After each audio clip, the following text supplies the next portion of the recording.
I'd like to talk to you about art. Okay, so I take art as a subject at school. I view it quite as a serious thing.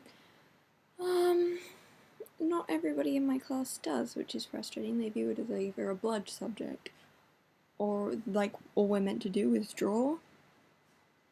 Art is a serious subject, okay? Anybody that says something different, I don't know if they've ever taken art in their life, but a lot of the stuff we do in elective art is we look at the history of art, which to me is fascinating.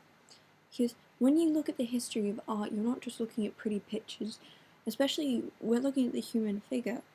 And looking at the human figure in art is looking at the way we have perceived beauty throughout time. The earliest images of the human figure we have ever seen is a fertility sculpture. There was stuff like cave paintings, but the earliest sculpture we have is a fertility statue.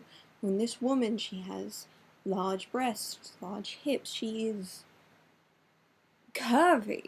Like, she is what they perceived as beautiful, they perceived as perfect. And when you look at time like that, it's really fascinating to see the way we perceive things and the way things have changed.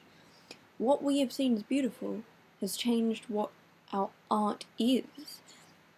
And lately in art, because we are looking at the human figure, we have an assignment in which we have to take photographs and then do sketches and etchings of that photograph or different photographs from that shoot.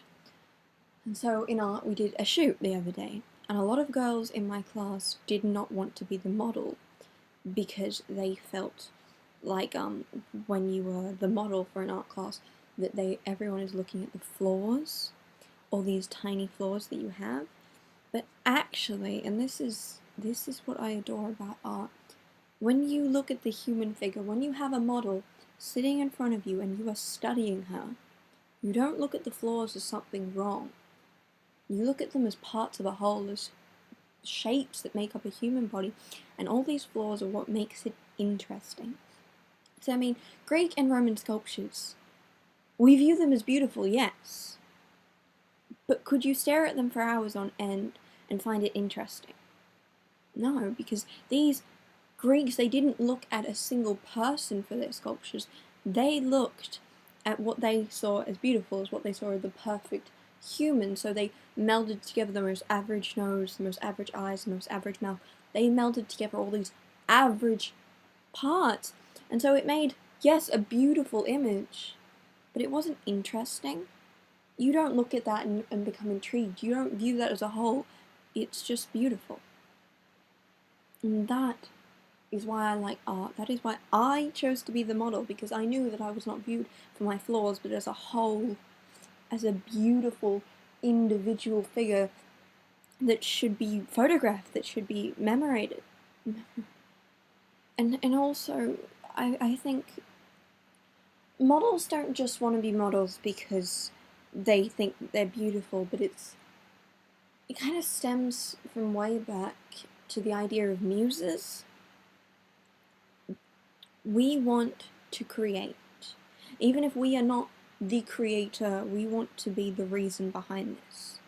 We want to be able to look at an artwork and say, I inspired this. We want to be able to look at a book and go, I am the reason behind this. We like to create. And even if we are not the creators, it still matters. We want to be a muse, so we know that we have inspired, that we mean something. We want to leave our mark in any way possible.